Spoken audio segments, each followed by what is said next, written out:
screen starts glowing, and the film starts rolling. You wanna be knowing what you might be in for. So give the show a listen and find out what you're missing. Put yourself in position for the is a good score.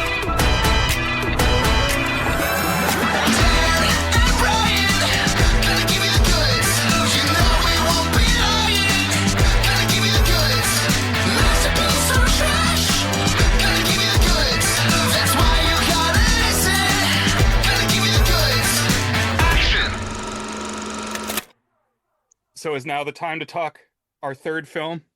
Yeah, I think so. I don't have anything else to say about Gulliver, really, except the evaluation. Now, Jack the Giant Killer, I saw this one on TV back in the day when I was 10 or so, maybe. I might have been 9, thereabouts. Probably TNT, as you said. And it stuck with me. I liked the vibe. I didn't really pick up on how much it's a knockoff of Seventh Voyage at the time. That came later when I was trying to track it down again and learn more about it. But from the start, well, one thing I'd read about it is that there was a alternate cut of the movie that was a musical. That's the little factoid that I found about it. And ever since then, I had never seen the musical version. Like, I'd found very little about it other than that fun fact always accompanied anything that discussed the film. But for our discussion here this week, I tracked down a copy of the musical re-edit. Thank you to my friend Ben, who always helped me find the rare files. So now we can talk about both the non-musical and the musical cuts. So, Gavin, you said you had seen this one on TV before? I saw the original cut multiple times on TV. Forgot about the film for a long time, but then like around the COVID era when I was hunting down Harryhausen films, I suddenly remember this film existed, and I'd been very confused. Well, I thought about it again when this Bryan Singer film, Jack the Giant Slayer, I think is what it's called, came out. That was around about 2013, right? Yeah, I thought it was a remake of Jack the Giant Killer, but it is not. I don't know, something re-jogged this memory. It's like it's one of those things where I wasn't sure if it was a real movie or not. So I watched it again for the first time in ages in 2021 and learned about the musical version that time. And I swore the next time I watch the film, I'll watch the musical version, which is what I did this time. So I have seen both versions of the film. And I definitely have strong opinions about both versions of the film. And also in between, I've done some research on Cornwall and the origins of Jack the Giant Killer and the difference between the Giant Killer and Jack and the Beanstalk. Dan, have you had any experience with this film before? No, this is my first time watching this movie. Like, had you heard anything about it? You know, Brian has tossed out the names of so many Harryhausen and Harryhausen likes. I knew it was either a Harryhausen or a Harryhausen like, and it's definitely a tier below a Harryhausen in terms of effects. And that was really all that I knew about it. I didn't really have too much context about the source story or the production.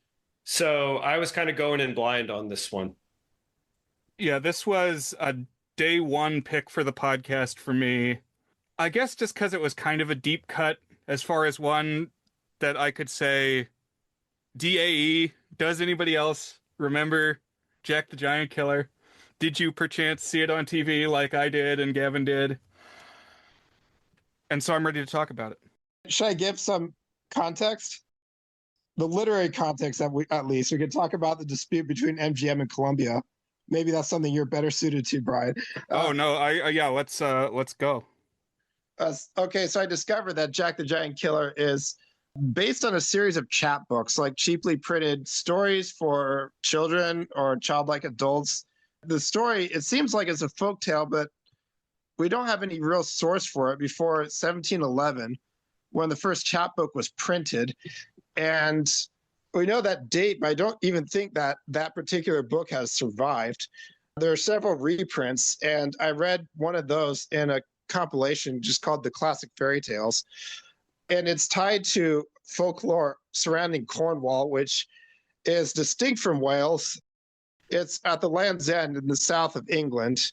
So I guess if you're on an island, I guess there are multiple lands ends. But it was in the south, like many parts of England, formerly Celtic territory, is kind of haunted by the spirits and giants of the old pagan religion and infested with giants in particular. Cornwall is infested with giants. And you have the story about the giant cormorant that lived on St. Michael's Mount, I believe.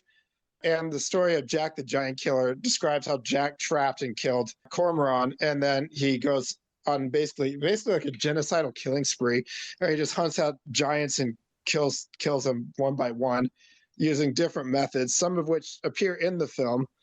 The film version is not really an adaptation of the chapbook, but like the Seventh Voyage of Sinbad, it takes ideas from it. So like the first giant is named Cormoran, and there is one episode, like there's an episode where he defeats a giant who had been summoned by a conjurer and had abducted a woman.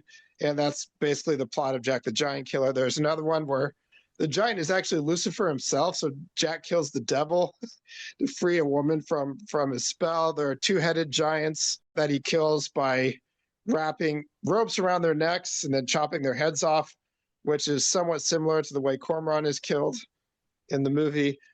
And it's really kind of dull to read.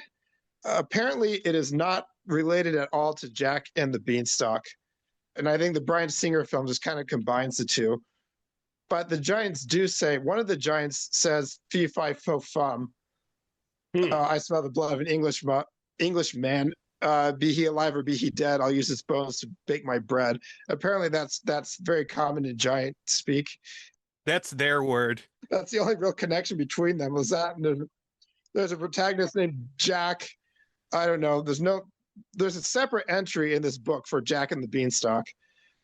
The Giant Killer it explicitly takes place in the days of Arthur. Arthur is connected with Celtic mythology and is associated with places in Cornwall. He was born in Tintagel Castle, which is in Cornwall. His father was named Pendragon, who's the name of the villain in this movie. I think that's the reason the name was chosen. Arthur is king when Jack the Giant Killer lives. Jack and the Beanstalk lives a few centuries later in the days of King Alfred. So technically it's a piece of Arthuriana, although it's so remote from the classic Arthurian tales. It feels like fan fiction. It's frankly kind of boring to read. I prefer the movie in this case. Well, I definitely think of Cornwall as a corner of England associated with a deep mythological history. One reason I think that is because there's a look around you snippet on ghosts, and to scientifically summon a ghost, you have to place a candle on a map of Cornwall. That's the scientific instructions. I can't say I've ever heard that before. Are you familiar with Look Around You, Gavin? Not at all. What is that?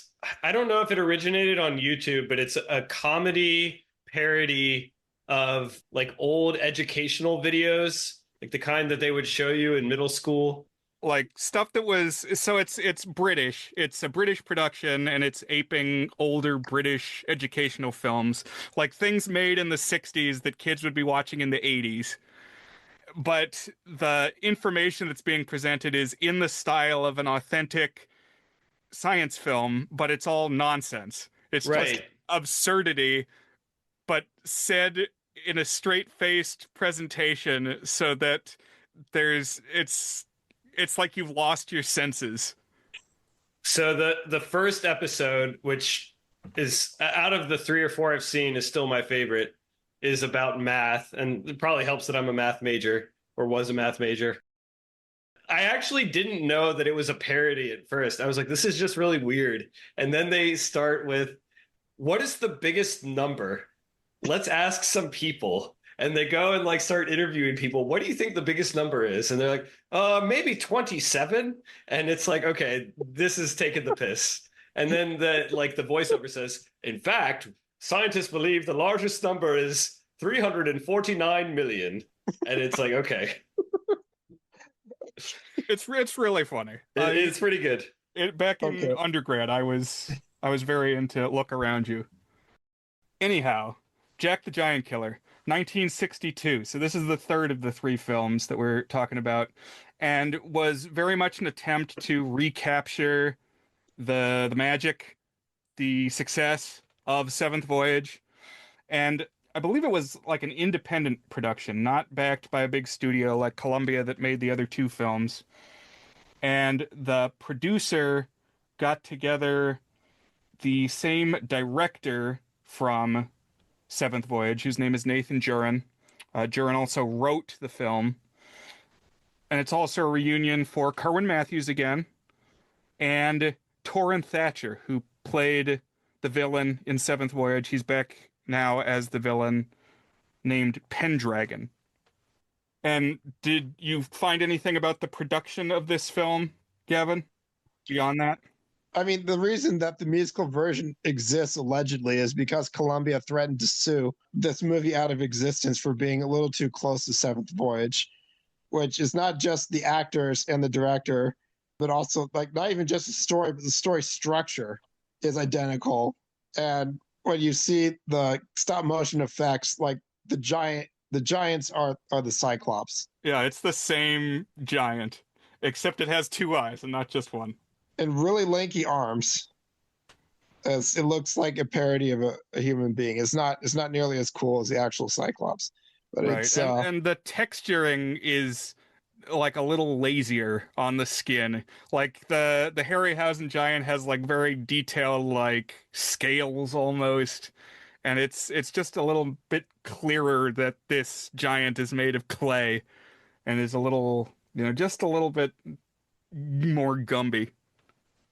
although the first time you see it was like, I don't know, should we get into the actual plot of this, or do you have more details about the production? No, I'm ready. Other than I think the producer was named Edward Small. So Yes. there you go. We got some Small. We got some just baked in from the beginning. The guy whose idea it was, his name is Small. The movie isn't as explicit as the written text that it takes place in the days of Arthur, but the main kingdom is ruled by King Mark, and King Mark, I believe he's Cornish. He's the king in the story of Tristan and Isolde, although we don't see his queen. So, I mean, as far as we know, I don't know if it's the same King Mark. I guess it's the same King Mark. His wife is out of the picture. He just has the only daughter. So Tristan and Isolde are dead or off somewhere. And he has his daughter Elaine, who is coming of age. I think it's her birthday. Yes. And yeah, King Mark, that was one I was surprised to see was a blue Wikipedia link. It's like, wait a minute. This was a dude. This was a real guy. I wouldn't guess that Mark was an ancient name. That sounds like a nickname. Yeah, it was giving me Paul and Dune energy, where every time I hear it, I'm like, that just sounds like a guy's name. I mean, this takes place in the days of Arthur. That's like 600 years after a guy named Mark wrote a gospel. Well, that's a good point, I guess. So I watched another YouTube video at some point over the years looking for Jack the Giant Killer, trying to find it to rewatch it. I found this video that it was like a 10-minute condensed cut of the film that was just any time they said certain keywords. And so it was like Jack, princess, father, daughter, cormoran, and like just that all added up together takes like 10 minutes of just people saying each other's names and relationships to each other, and you can follow the whole story.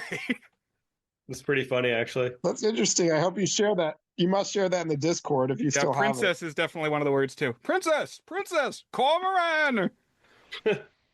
Her name is Elaine, which I believe is the name of one of the lovers of Lancelot, or his mother. I don't remember. I'm weak on my Arthuriana. I could look it up later. I don't think she's related to. It's very tenuous connection to Arthur. Like it's her birthday, and then this weirdo shows up with a creepy gift that no one seems to think is creepy in the moment. It was like this music box and this horrible looking imp goblin thing dancing around, which I thought was actually pretty well done for the stop motion effects. Yeah, I agree. So these visiting dignitaries all paying tribute, offering up their gifts, and yeah, this spooky guy nobody recognizes is there. And he says his name is Elidorus, but the movie opens with prologue that shows it's like a Disney style elaborate storybook opens up and the camera zooms in on the pages that are flipping by, parodied in Shrek, and explaining what the villain Pendragon's deal is. And he's basically Satan. Like, he commands all the dark forces. He's the Prince of Witches. Oh, I forgot about this prologue because I watched the musical cut, and the musical cut opens with what looks like a child's drawing of a fantasy landscape while a horrible song plays about how everyone wants to be a princess. And later, when Pendragon says that he's only been defeated once before, and I thought, well, what is he talking about? And I thought he said by Merlin, but apparently it's someone named Hurla. And I was like, who the hell is Hurla? It would have been cool if they had another Arthurian touch there. But yeah, he's a necromancer. He's Satan. He has a Dracula look. He moonlights as a Greek weirdo, but just briefly. And this prologue storybook I really liked because it was clear that they painted the paintings from stills of the film. And like somebody had to go and make this thing, like, blow up the film frame and like study it and paint this storybook. And that's just totally cut out in the musical cut. It's too bad. I need to go back and rewatch. There's some other things. Like the cuts are almost the same length. And you could have fooled me if you said that nothing was actually missing. I have questions for you, Brian, if you watched both versions recently, to make sure that I'm not misremembering something. We'll get there when we get there on the plot. Sure. As for the most part, Act 1 was pretty much the same.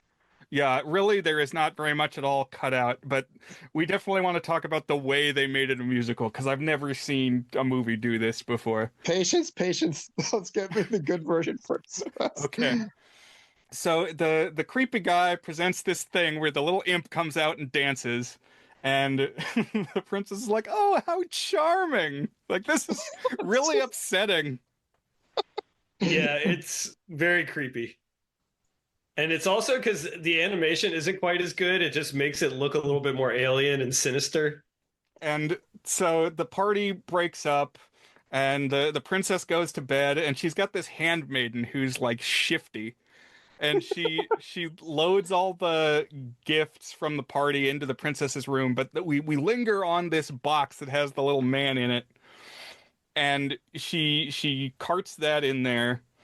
And while the princess is sleeping, the box unfolds and the little man comes out, and with like a puff of magic from Pendragon through the window, grows to be a giant, which I guess is its usual size.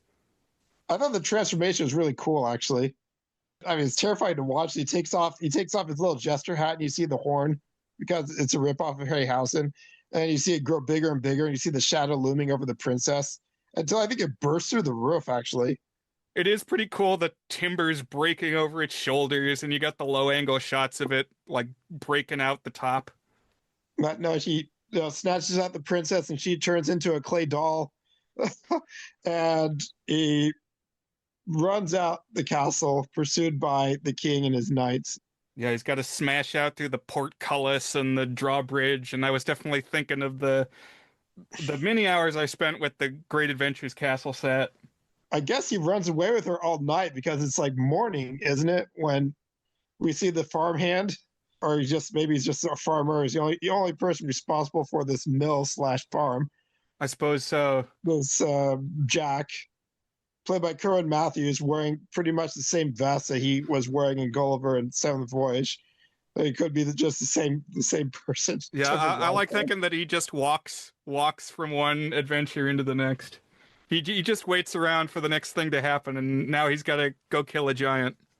One difference between Seventh Voyage and this film is that the villain has a henchman. He has several henchmen, but he has a primary goon. I think his name is Garna or something like that. I feel like he adds something. Yeah, this is Garna, played by Walter Burke, and he's tailor-made to be a minion.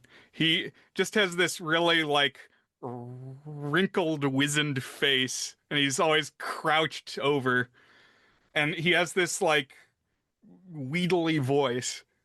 I think he's supposed to be like an Igor type. I think it's supposed to be like a hunchback. It made me think of like Timothy Spall. He's not exactly Timothy Spall, but when you see Timothy Spall, you're like, that guy's a weird little freak. He needs to play weird little freaks. And this actor has that same energy. The giant actually hands off the princess to Garna, and that's when Jack intervenes and like busts her out. I don't know what the giant is doing during this time, if he's just like twiddling his thumbs in a corner. But he doesn't get aggressive again until Jack escapes the lane, not knowing she's a princess. And he squares off in the mill against the giant. And here's where my memory is shaky, was I thought my memories of the original cut is that he throttles the giant in a rope and like strangles it to death. But in the musical cut, he hacks it with an axe. Yeah, so he's got this fight that involves this windmill. So first off, the giant gets his hand like smashed in the windmill, like the millstone. And then Jack, he does get a rope wrapped around the giant, but he like slides down it like a zip line. Like he puts his scythe over top of the rope and balances on it and slides down. And then somehow in doing that, like buries the scythe in the chest of the giant and then is like slashing at him. Okay. Well, that's pretty violent. That's a lot more violent than what they did to the Cyclops in Sinbad.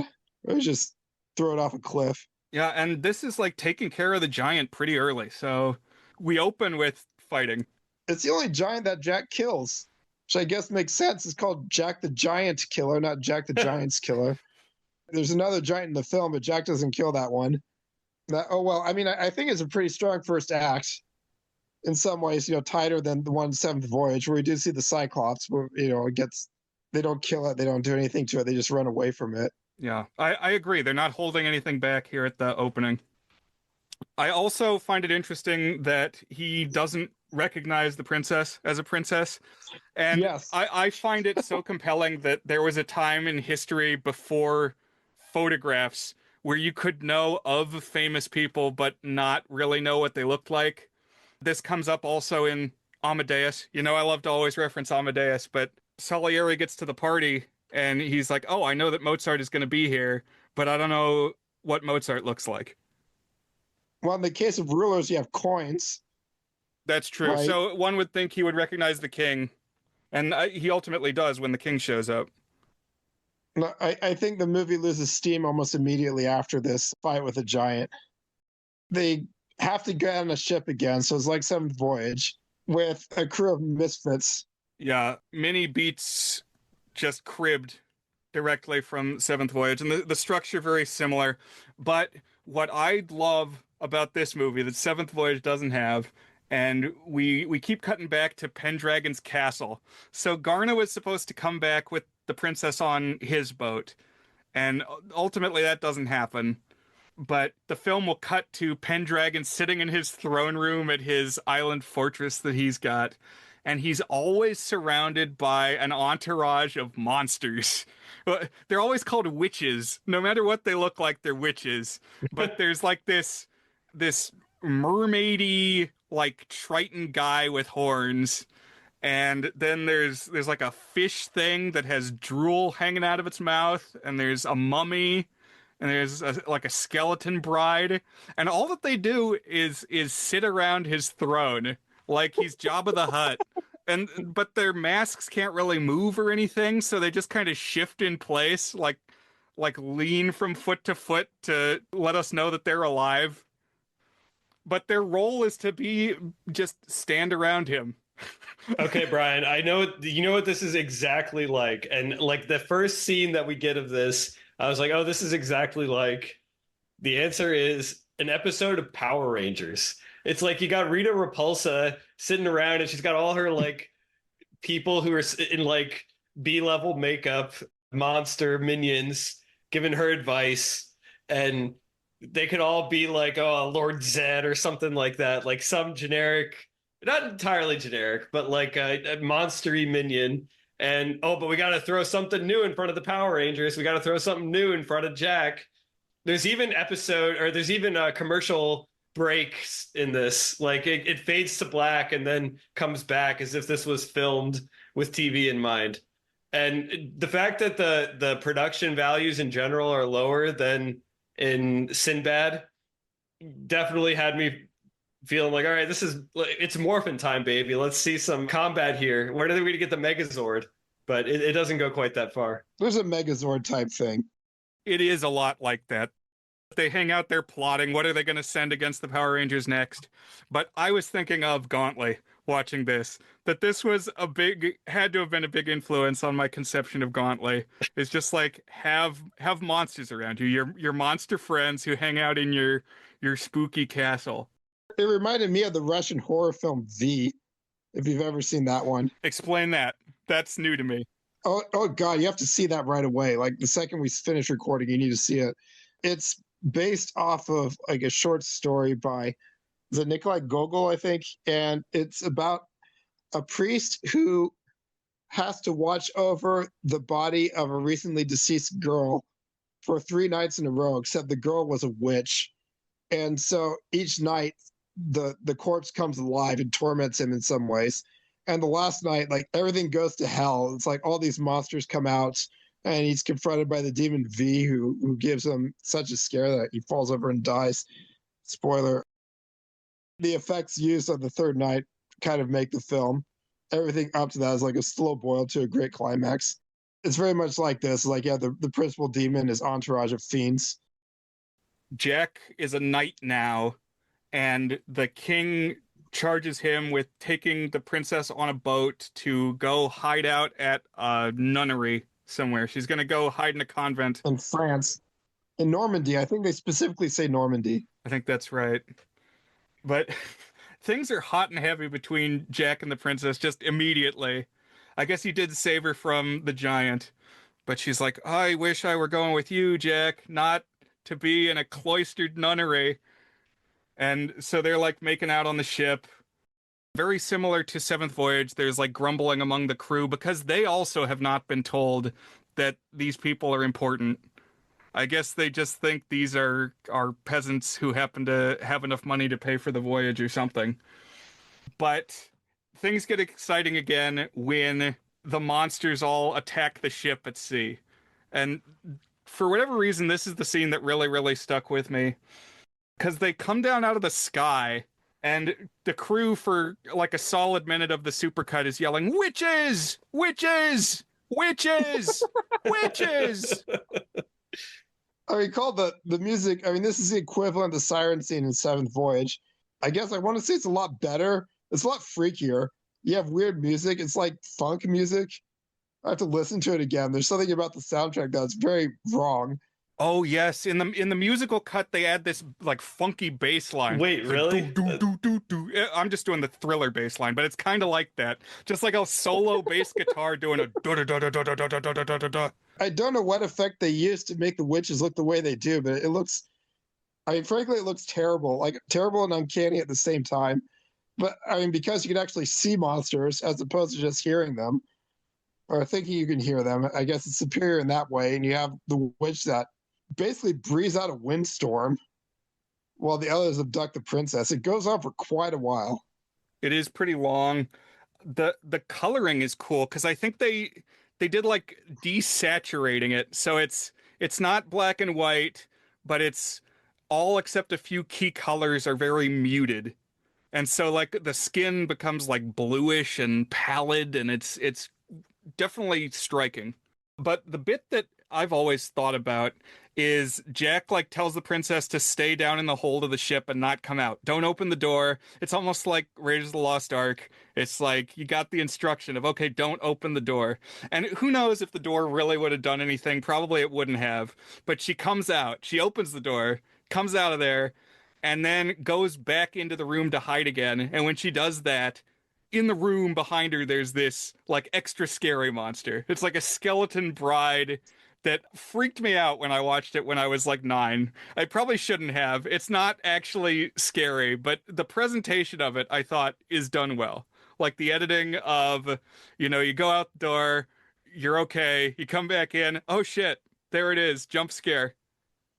I don't remember that. Strangely, I do remember the fire effects. You have the one with the trident that sets things on fire and kills the captain. I thought that was brutal. That's something I completely forgot about. And leaves like the little boy. He has a son on board, and he's an orphan, but he gets over it pretty quickly. Yeah, now he's part of Jack's crew because he gets thrown off the ship. The monsters abduct the princess. They get her away and carry her off in a flying carriage that's straight out of Darby O'Gill, and they take her back to Pendragon's Island. When was Darby O'Gill? Yeah, 1959. Okay, because that's not the only connection to Darby O'Gill. Oh, true enough. But the crew is like, well, screw this. We don't want to be dealing with witches. And they throw Jack off the ship and this orphaned kid. They're just like, get off. And luckily, as they're drifting along, they get picked up by a Viking. So I was wondering, Gavin, can you tell us anything about Vikings? Does this line up with a actual... Does this make historical sense? No. I mean, if it's supposed to take place in the days of Arthur, then no. But they do mention the Caliph of Baghdad, which, now that I think about it, might be a cross-reference to Seventh Voyage. It's like a line they put in there saying, please, Columbia, sue us. I mean, they say you can't have a Caliph of Baghdad before the 8th century. And the Viking raids, I mean, the Northman takes place in 895. So that's, the Viking raids would have been 9th century. It was like 8th or 9th century. If you have Viking raids, and they're already in Ireland, founding Dublin, which is a Viking city. So one part of the film is saying this is 6th century, another part is saying 9th century, and it has no bearing whatsoever on the actual plot or enjoyment of the film. But you do have the Celtic connections. So if you have Viking raiding Ireland, and you have Cornwall and its Celtic mythology, and that explains the thing we're about to get to, which is a freaking leprechaun. They meet, like, the Viking has a leprechaun. That's one of the strangest juxtapositions. I mean, I guess they were in Ireland, but I've never seen, those are not two things I think go together well.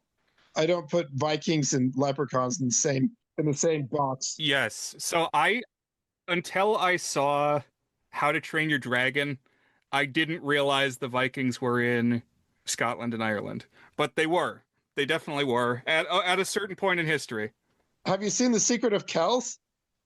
I've not seen The Secret of Kells. Okay, that's after this recording is over. You need to watch V, and then you need to watch The Secret of Kells. It's about, they're concerned about Viking raiders. It's a monastic community working on the Book of Kells, which is a beautifully illustrated gospel book. And their greatest fear is that the Vikings will come back and destroy everything.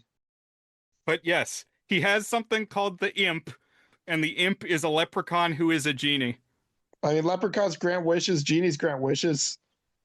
I don't know. It's like mummies and vampires.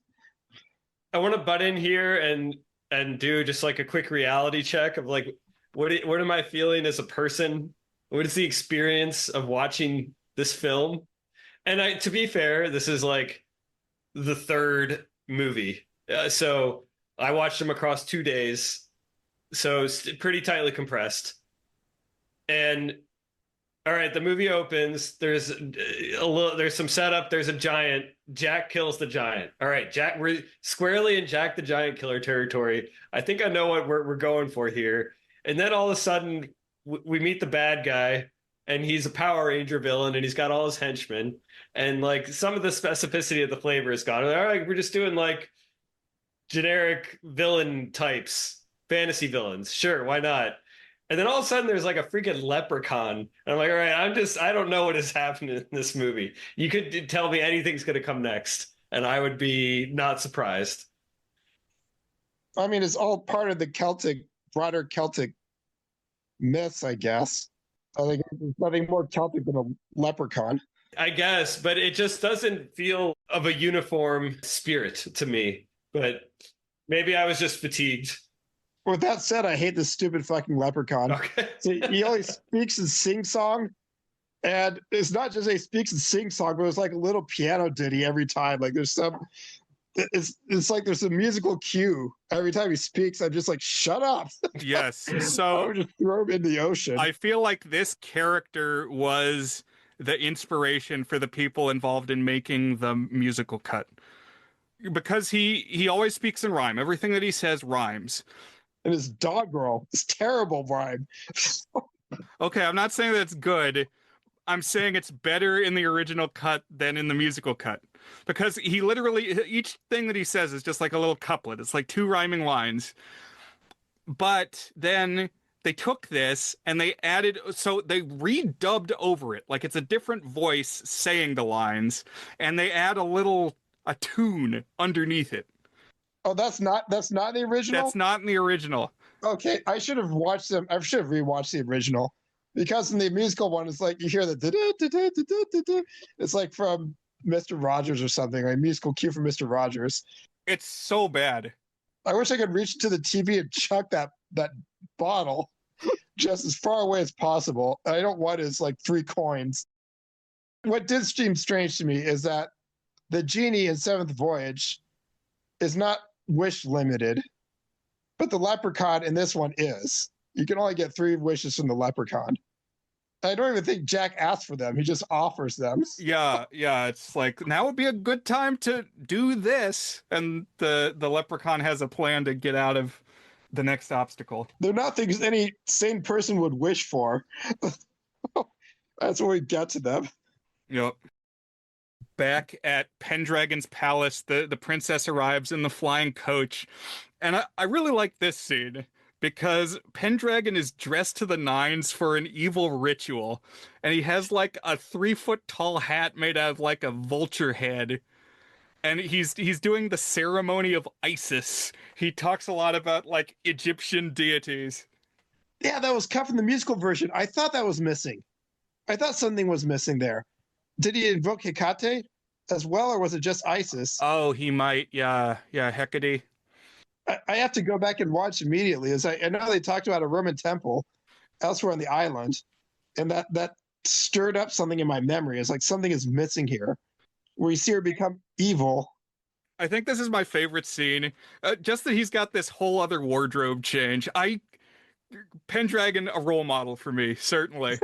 Good good thing to aspire to, a castle full of monsters, and to just always have this second set of clothes to bust out for really important occasions. It's like Dr. T.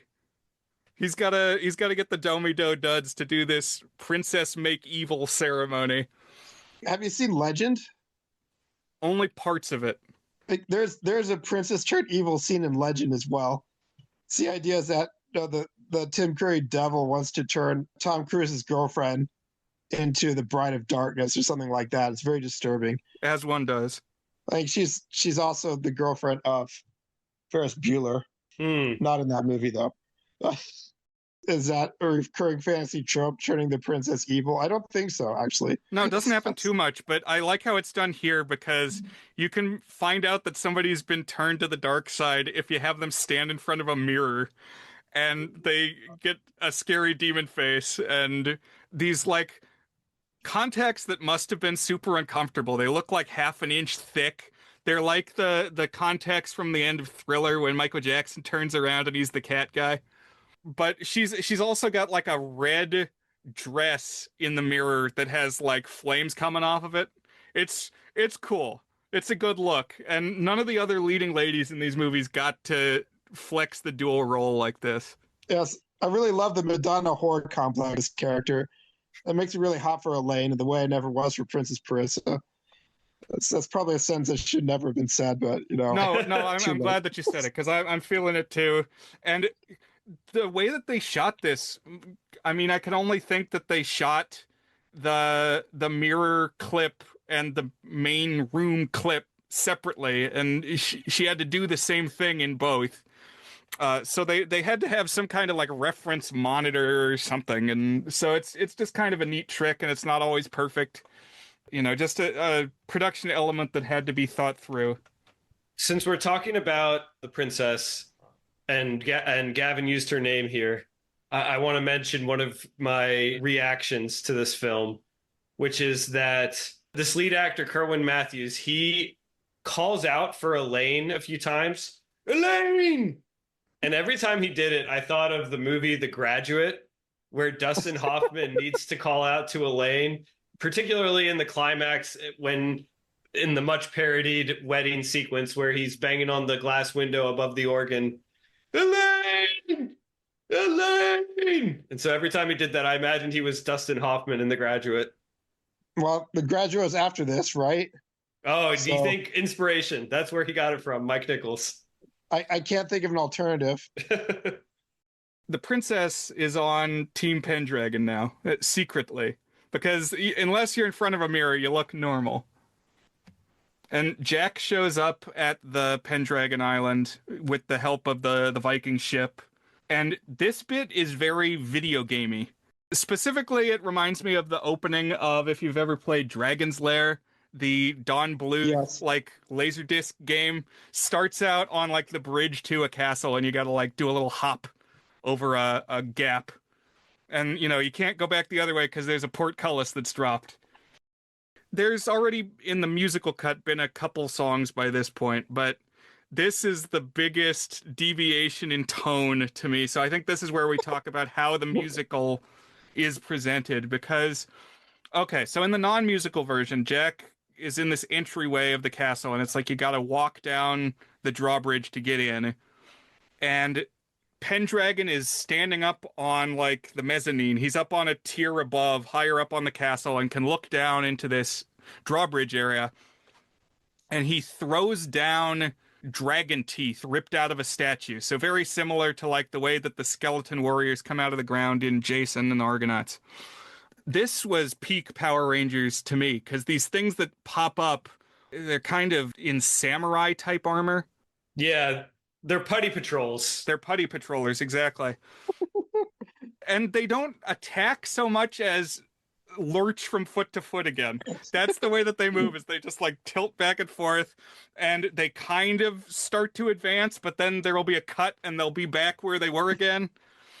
And Jack is standing there for like 5 minutes. So, what am I going to do? How am I going to fight these guys? Because they're so imposing.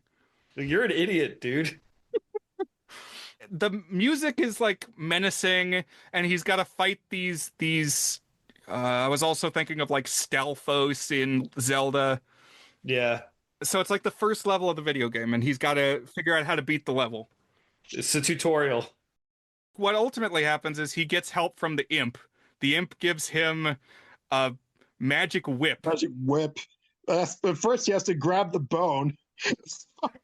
Yeah, there are these two skeletons hanging either side of the gateway, and you got to grab one, and it'll get transformed into the armor-killing whip that makes them poof away like Journey to the Moon.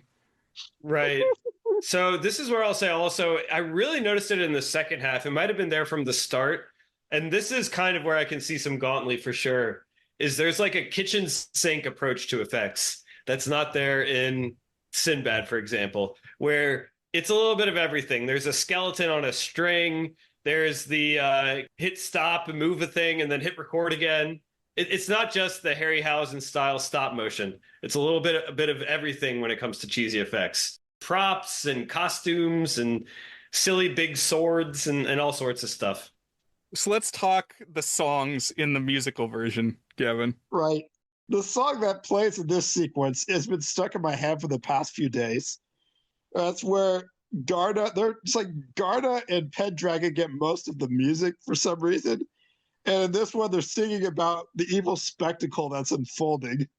And it sounds like a riff on Zippity Doodah. It's very silly. The tune is similar to Springtime for Hitler and the Producers. It's not wrong. It's not wrong. But it's like they'll take the dialogue that's there in the film and they'll add music underneath it and, like, speed up or slow down the footage to kind of match this new tune.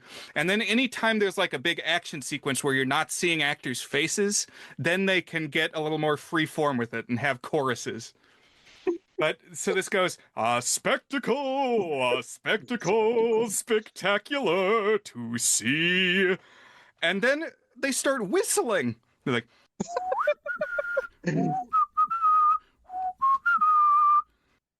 very silly and not what I was used to having seen the non-musical version. And then he gets the power from the imp and he's killing the armor guys. The song is still going. The villains come back into the song. Yeah, it's like a 4-minute song, and they say, "Suddenly his whip is strong. Suddenly it's all It's all gone gone wrong." wrong. The song gets back to their first song, where Garden is singing about how much they failed. It's the kind of thing you would never like. I know that there's the villain song, there's the I Want song. Where's the We Failed song? I guess that one's missing. That one should become part of the standard musical repertoire of any musical. We need a song about the characters singing about how much of a failure they are. We thought we could do it, but we were wrong. We have failed, master. We have failed. That's one that very much leans into using the existing dialogue and trying to turn it into a song, which is just such a baffling exercise, something I've never seen attempted before. I just saw The Thief and the Cobbler, and the official releases of that, one of them is a Disney-style musical imposed on a movie that doesn't have, like, two of the major characters, the two title characters don't speak. And so I want to know how they took this footage and turned it into a musical. Maybe I don't want to know after seeing that, but it makes me curious. How many times in history has a non-musical been turned into a musical by executive meddling? Yeah, I've seen the theatrical release of Thief and the Cobbler, and I know there's a lot of like added internal monologue. Okay, but in the form of song, I have to watch it myself. I don't remember how the songs were done, but I think, speaking of Ferris Bueller, I think it's Matthew Broderick who voices Tack, the originally silent protagonist, but he's got like internal monologue by Matthew Broderick.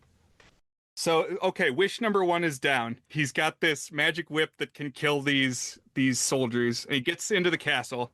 Genie, transform a skeleton into a whip for me. And then wish number 2 is Genie, help me not to turn into a ram. Yeah, so Pendragon's got this other satanic ceremony lined up. As you approach, you shall be turned into a black ram.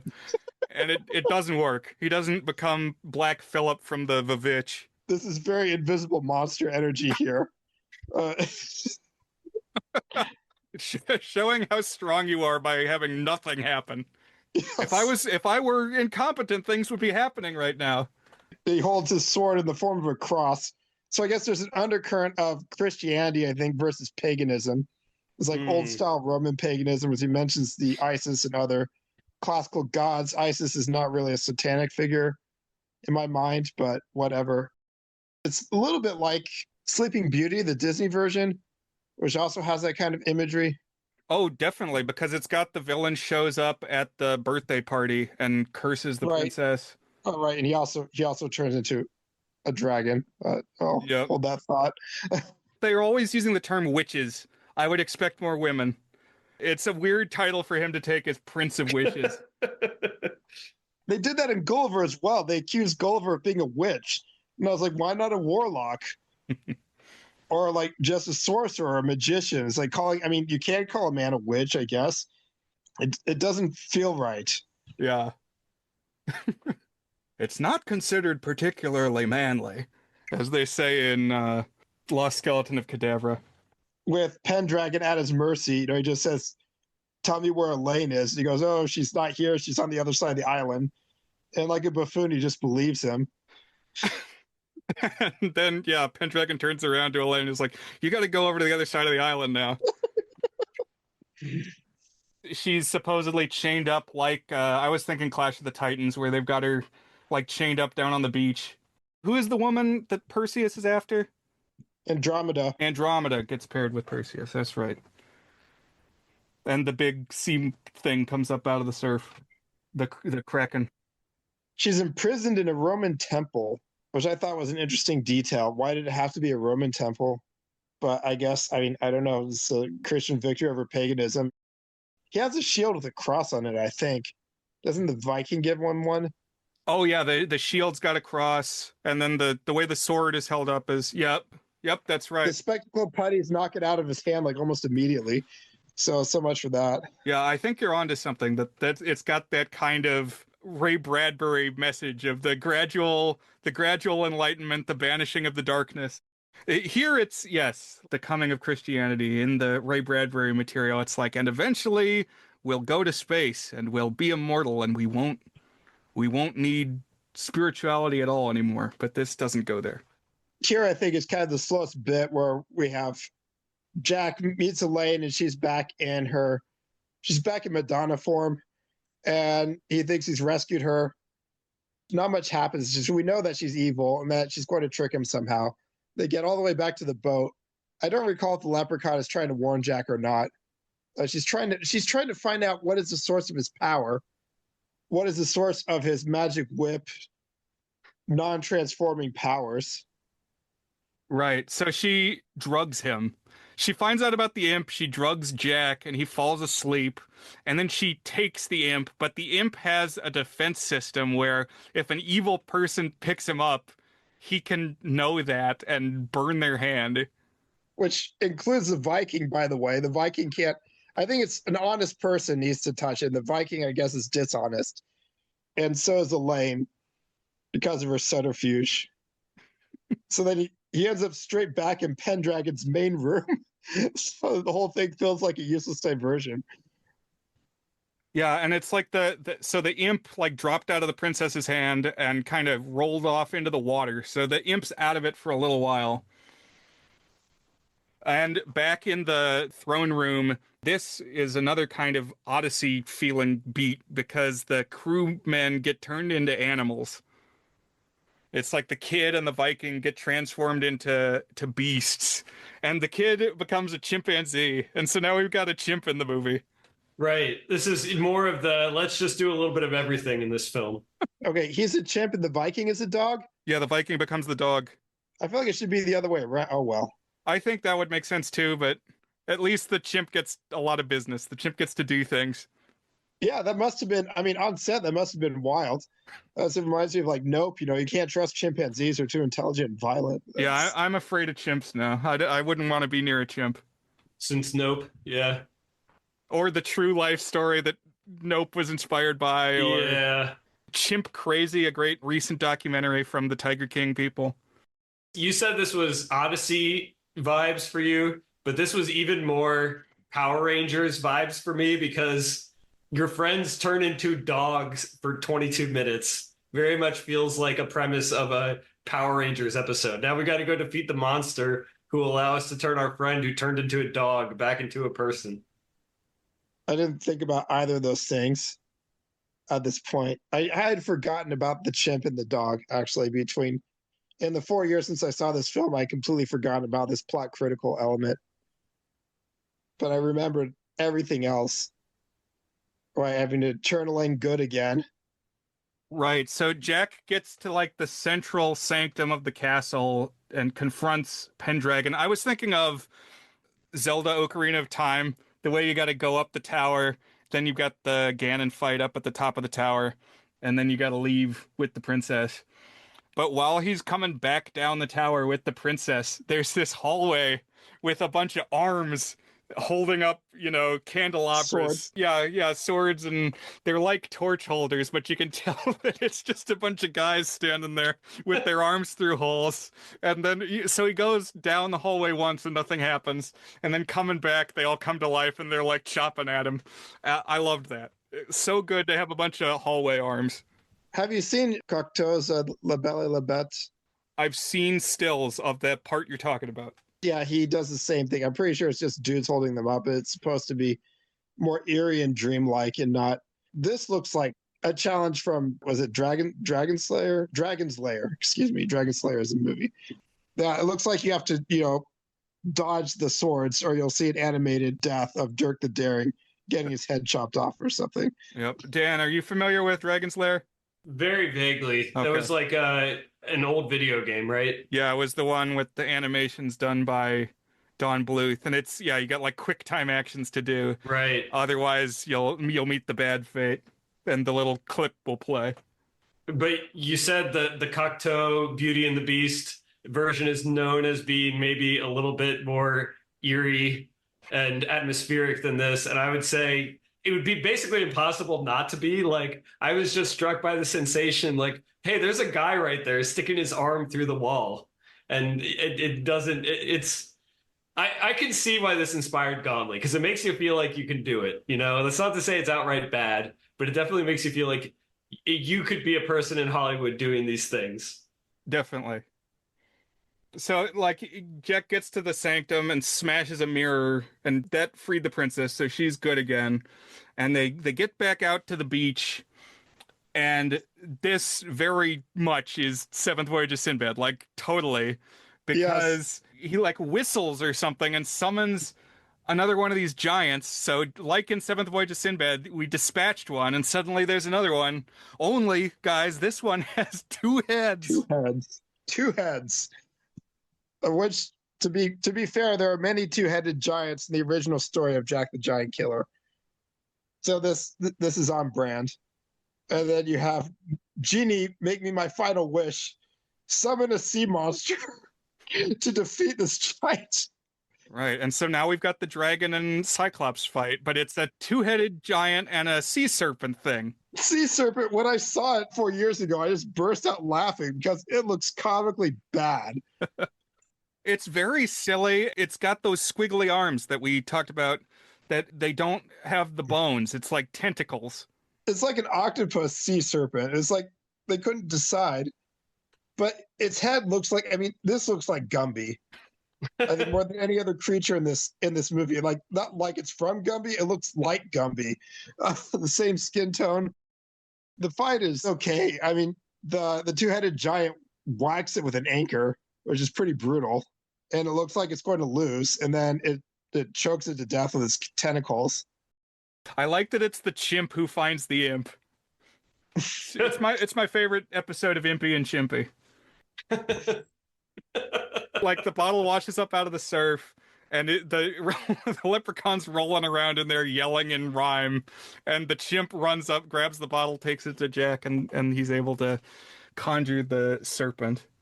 But now he's out of wishes. No more wishes, and unlike in Seventh Voyage, Pendragon didn't get squashed by one of the monsters. Yeah, we have a climactic fight where he turns into this, I guess it's a dragon. It's a dragon that's like dog-like.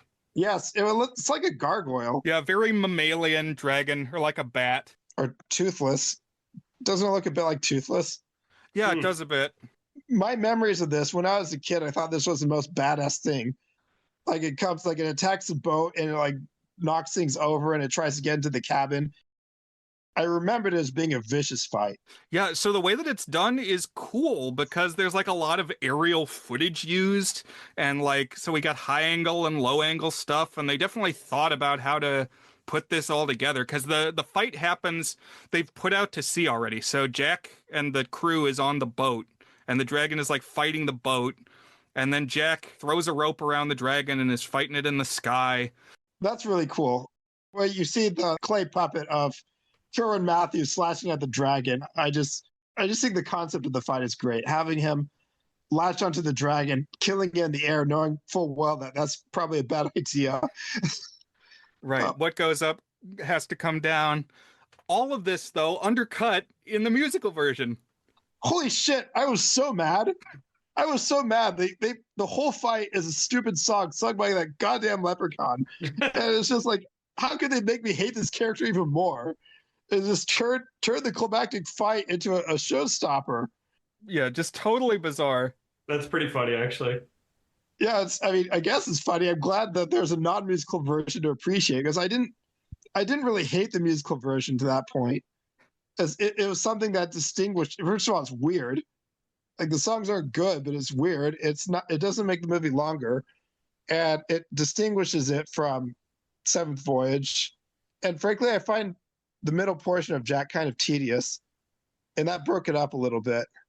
But putting it over the climactic fight was too far. That was a bridge too far. To me, the weirdest song in the middle portion, when Jack and Elaine are on the boat and like profess their love for each other, they turned this conversation into a song, but it's still just a conversation. There's no rhyme to it. They kind of even add some choreography by like playing bits backwards. So they'll like take a step and then step back the other way. Totally bizarre. That is so weird. But they slay the dragon. Right. So Pendragon's dead, and when the master is dead, no one else can be alive. So his entire castle collapses into the sea, and the enchanted boy and Viking turn back into humans, which there is an incident like this in the printed story. The castle, I think like a fog lifts from the castle. I think the castle is destroyed and people turn back to human. The sorcerer escapes, though. The giant gets killed, but the sorcerer escapes to fight another day, I guess. Yeah. I love any time in a story that the magic gets drained out when the villain is defeated and you see all the stuff getting undone. And then poor Garna gets crushed along with all the witches, I guess. We backed the wrong side again. In this world, you don't need to reserve your last wish to free the leprechaun. He just gets out. Okay, I want to talk us through this. Okay.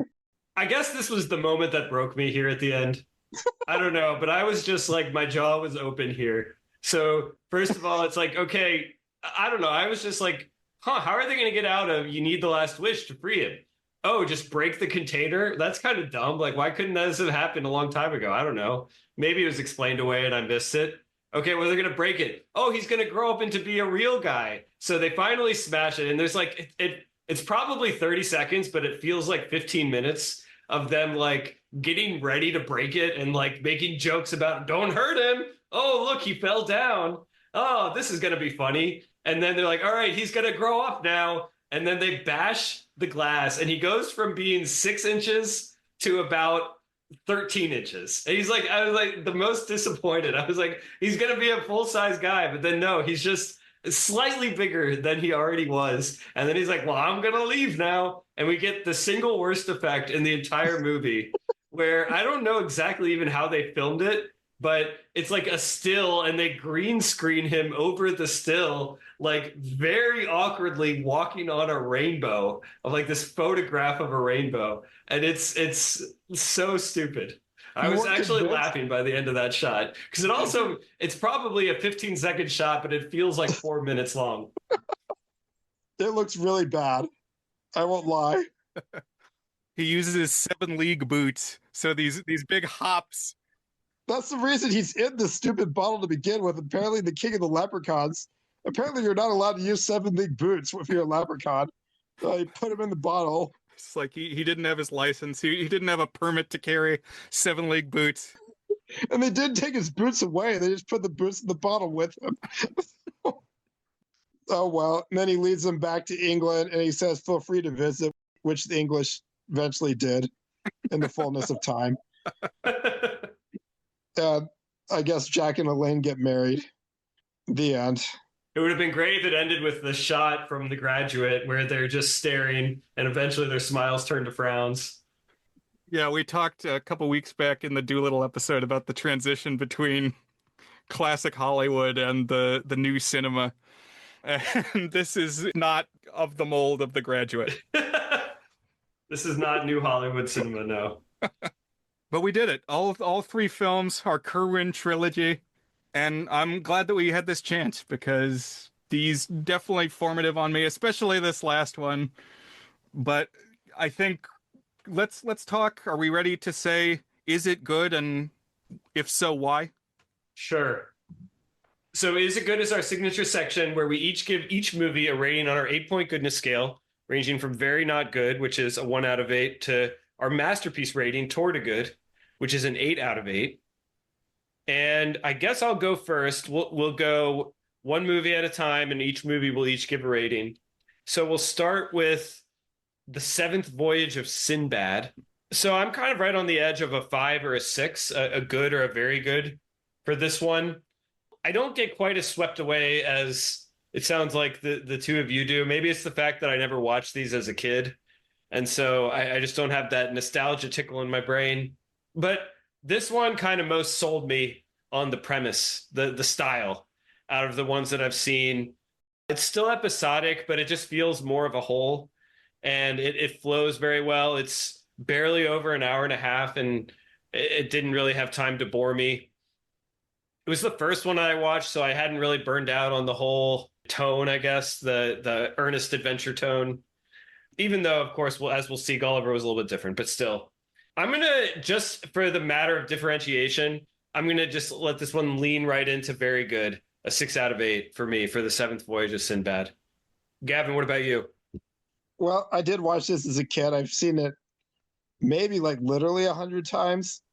And I think the monster effects are top notch, and it's in my top 15. So this is kind of an automatic 8. Cool. Pretty good masterpiece. Love to see it. So I think I'm gonna have to go with a 7. Split the difference between you guys, and I just feel like it deserves that 7 because it's got the 7 so prominent on the VHS case. It's like it's begging for it. Exceptionally good. I think it is the best of these three, like pretty objectively. It's got a sense of polish that the others aren't quite at that level. And I put it on, I made some popcorn, and it really took me back. And it is like very episodic, and some of the bits aren't as interesting. Like the stuff on the boat in the middle, it kind of drags a bit. Your mileage will vary how much you like the various acting roles, but so much good Harryhausen. It's definitely one of his most iconic films for a reason, and they do a good job spreading the monster stuff out. Even the snake lady in the magic show, and you get a skeleton battle, and it's just a good mix, good amount of monster content. Yeah, I completely agree. And then the one thing I just want to add on to what I said, which will transition us to Three Worlds of Gulliver as well, is that both of these are really buoyed by the soundtrack. I really loved the Bernard Herrmann music on this.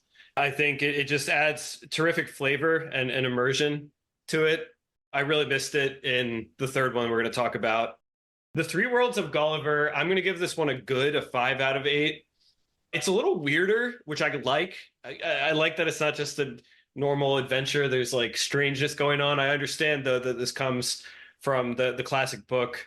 I've seen adaptations before, but it's been a long, long time. So it just felt kind of fresh and strange for me. But this is one where the episodic nature really bugged me. It didn't really feel like an arc across the whole movie. And it just felt like here's some things and here's some other things. And they're kind of tangentially related. But cool effects, not Harryhausen, but definitely good use of big, small, some interesting incidents and moments, and it's got that good score. And it just looks nice. It's a good film. So I'm going to give this one a good. What about you, Gavin? Like the first time I watched this film, I was pretty harsh on it. And I think I gave it a 2.5 on Letterboxd because I really just wanted to watch Harryhausen effects. But I was able to appreciate it a little bit more this time, especially the humor in the first part, which I don't feel carried over very well. The second part, I don't think the second part is as funny, but it has the Harryhausen effects in that, which liven it a bit. And the giant girl, which I think is fun, and it has Shrike, who I like a lot. And then I paid more attention to the music. And I agree with you, Dan. I think it's a pretty solid film. I would give it a 5 as well, upgrading it from around a 4 the last time I watched it. And I would be open to watching it again. It's a fine film. It's also one I didn't grow up with, which I think is a pretty critical difference compared to the other two. Yeah, very similar boat for me. This is one I had only seen once before. I think I rented it from Blockbuster at some point growing up. And I liked it. I'm going to give it a 5. Like both of you, I think it's well done. It's more satirical, befitting its literary source. It's funny because Gulliver is just so put upon. He's like, why can't you guys act right? Why you gotta be so obstinate and ignorant and weird and dumb? And just live in a nice world, guys. I'm doing what I can to try to help you. My favorite bit was when he's holding court with the Lilliputian royalty and they like want him to join for a banquet. He has to step over the wall of the castle and sit down there with them. And that was just so charming. I think they get uppity about it too. It's like, next time, don't do that. So yes, a good from me as well. Like definitely not as much to write home about, but well put together. Then our third one is Jack the Giant Killer. So this is 1962, notably not Harryhausen, but definitely Harryhausen-like. Also stars Kerwin Matthews, as we discussed. It shares a director. And Dan, which version did you watch? I guess I didn't say that. So I only watched the original. You successfully piqued my curiosity on the musical thing, even though it sounds like it's not objectively good. It at least sounds like it's bizarre. And this is already a movie that's a little bit bizarre. So I'm kind of want to see it. Yeah, I'm gonna give a separate rating for both. Okay, cool. So I cannot rate the musical version, but rating the original 1962 film, although this conversation warmed me up a little bit on it, and I definitely, I don't know, I think I was like a little fatigued on this style, having watched 3 of them in 2 days. That maybe made me a little bit colder. It also did not benefit from the sequencing because you're going from the best version on down. I'm gonna give this a 4, a good-ish, because I do think it's got entertainment value and it's got the ingredients. It's just I can't take it serious. I never felt swept away by it. I have some appreciation for it as exceptionally Brian core and influencing the Brian aesthetic in many ways. Now that I come to think of it, Pendragon definitely has the Gauntly energy to some degree, or at least kind of how I imagine Gauntly. And I can respect that. And I did kind of start to get into the film as being silly in the second half. It was no longer a giant killer movie, but it was like, let's just do a whole bunch of video game or Power Ranger episode obstacles for our hero that show off a bunch of different effects. Here's an animal. Here's a blinky screen. Here's a green screen. Oh, here's some weird size stuff. Here's a giant foam sword. He's going to swing at some monsters. So it's got some energy to it, but it's just not as good.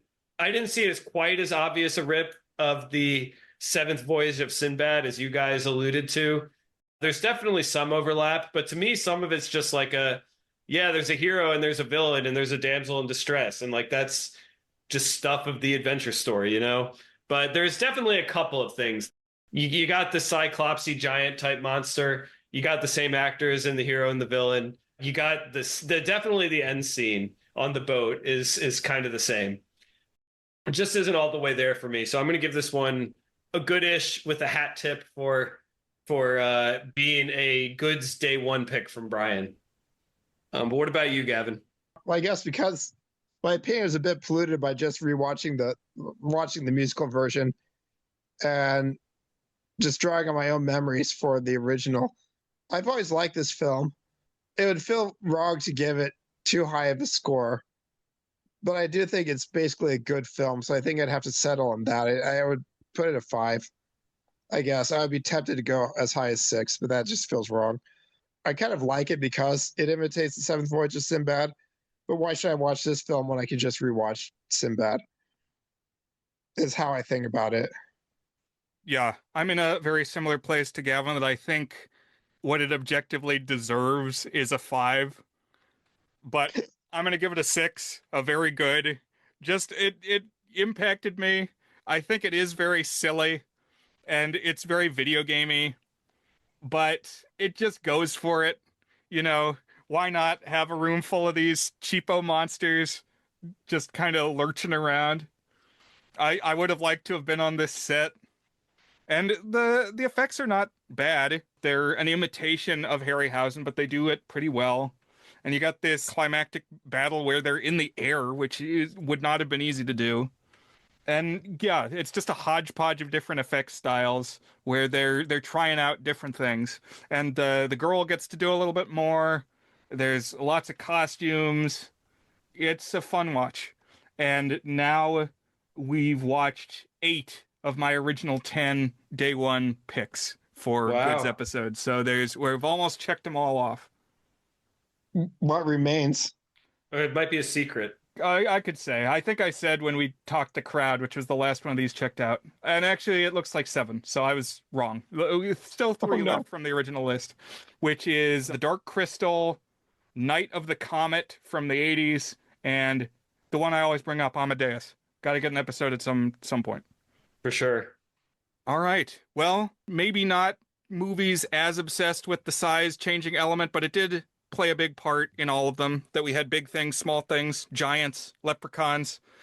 of course, Gulliver very much obsessed with that topic. It's like that's what the whole thing hinges on, is little people and big people. So I'm glad that we kind of had that middle film to link everything and keep us on the topic of the month.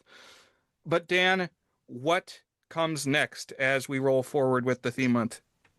Yes, and so I do just want to shout out Gulliver one more time out of the three for being the one that is really all about big and small. But they all do have good examples of people who are miniature or people who are giant, or special effects that make you think a monster or animal is particularly big or small. So if that's your preferred flavor of effect, you'll definitely get some of it here. So I'm going to choose a movie that's very important to me that I'm sure I've name dropped before. I honestly haven't done a full rewatch in a long time. I've watched clips of it, parts of it with my family, but that is Cloudy with a Chance of Meatballs, which the climax of it deals with giant food.